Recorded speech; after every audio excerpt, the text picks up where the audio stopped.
कश्मीर में हम घुसते हैं,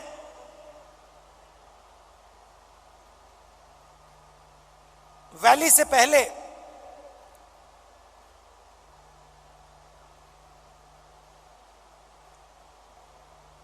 बर्फ है, धूप है,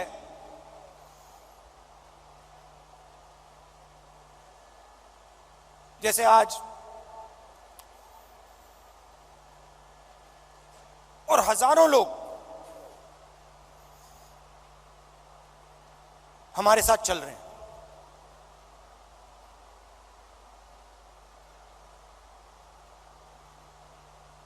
एक लड़का आता है मेरे पास, मेरे साथ चलता है और मुझसे कहता है, राहुल जी मैं आपसे एक सवाल पूछना चाहता हूं। मैंने कहा क्या? कहता है, राहुल जी जब कश्मीर के लोगों को दुख होता है,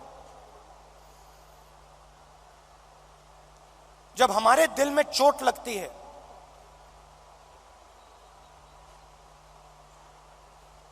तो बाकी हिंदुस्तान के लोगों को खुशी क्यों होती है?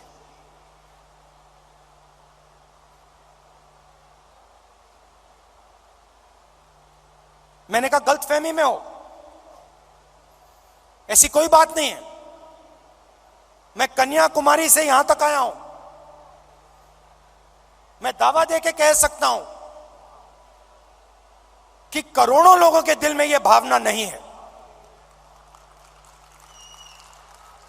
करोड़ों लोग हर हिंदुस्तानी के दर्द के साथ, हर हिंदुस्तानी के साथ खड़े हैं, चुने हुए लोग हैं। मैंने कहा चुने हुए लोग हैं जो खुश होते हैं।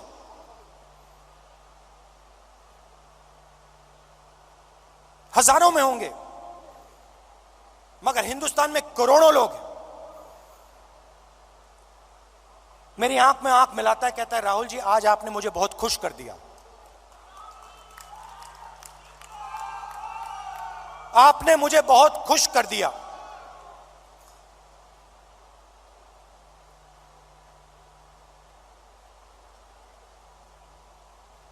बातचीत करते हुए मैं देख रहा था,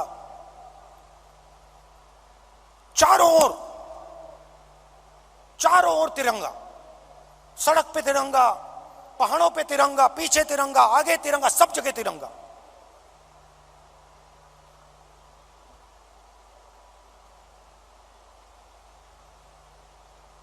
फिर हम वैली में घुसे। वैली में घुसते हैं,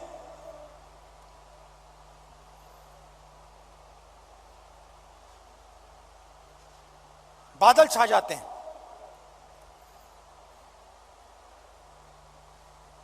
धूप गायब हो जाती है, और जैसे ही हम घुसते हैं, पुलिस वालों ने हमें कहा था कि 2000 लोग आएंगे।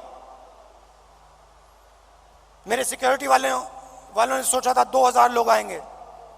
जैसे ही हम घुसते हैं, वहां पे 40,000 लोग खड़े हैं।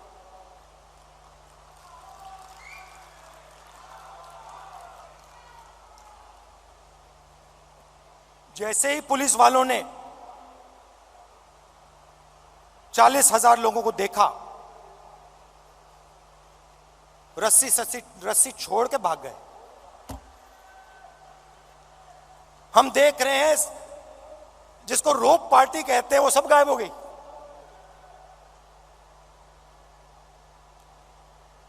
सब गायब हो गई।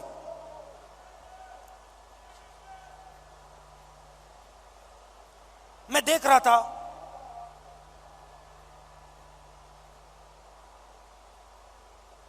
हिंदुस्तान के सबसे टेररिस्ट इन्फेस्टेड जिले में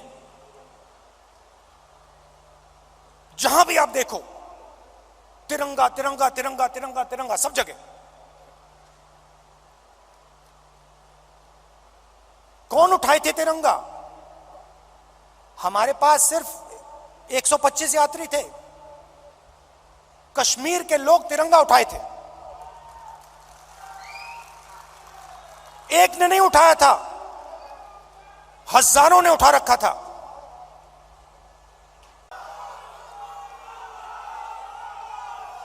अब देखिए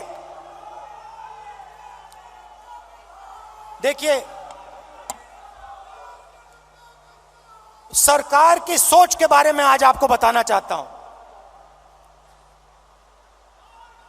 कुछ दिन पहले इंटरव्यू में एक मंत्री ने कहा कि चाइना की इकोनॉमी हिंदुस्तान की इकोनॉमी से बड़ी है, तो हम उनसे कैसे लड़ सकते हैं। चाइना की इकोनॉमी हिंदुस्तान की इकोनॉमी से बड़ी है, तो हम उनसे कैसे लड़ सकते हैं।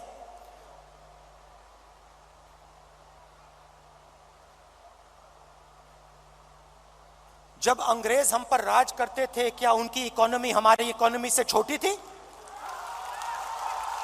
लड़ाई, इसका मतलब जो आपसे शक्तिमान है उससे आप लड़ो ही मत, जो आपसे कमजोर है उसी से लड़ो।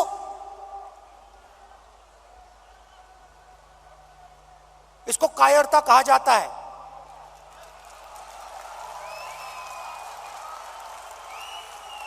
सावरकर की विचारधारा,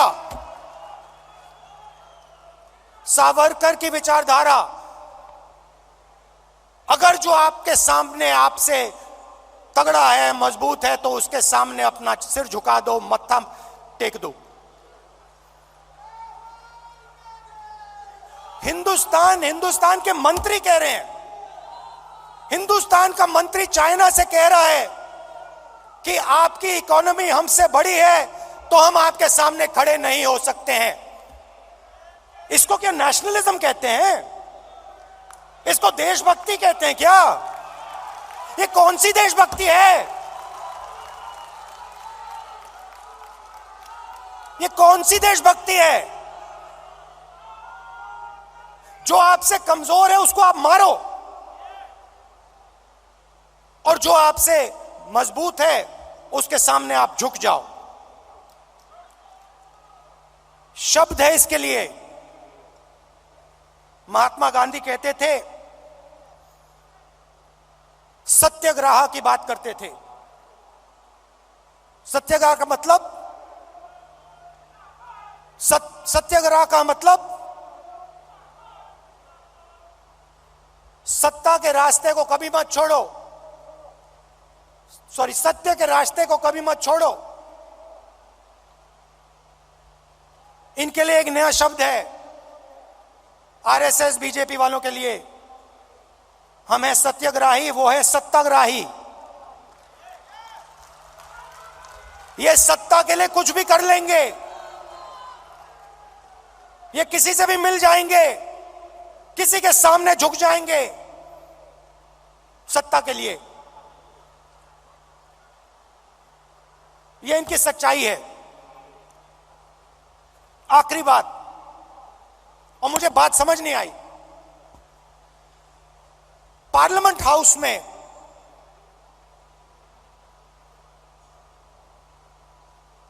मैंने एक उद्योगपति पे आक्रमण किया, अदानी जी पे मैंने आक्रमण किया। मैंने कहा कि अदानी जी 609 नंबर से दूसरे नंबर तक कैसे पहुंचे। आपकी जो फॉरेन पॉलिसी बनती है, चाहे वो बांग्लादेश हो, चाहे वो इजराइल हो, ऑस्ट्रेलिया हो, श्रीलंका हो, सब जगह उनको फायदा मिलता है। इजराइल में सारे के सारे डिफेंस के कॉन्ट्रैक्ट मिल गए। श्रीलंका में एक व्यक्ति कहता है कि राजापाक्सा जी ने उन्हें कहा कि नरेंद्र मोदी जी ने दबाव डालकर अदानी जी को कॉन्ट्रैक्ट दिलवाया। तो मैंने सिर्फ एक सवाल पूछा, नरेंद्र मोदी जी, आपका अदानी जी से रिश्ता क्या है? मैंने और कुछ नहीं कहा।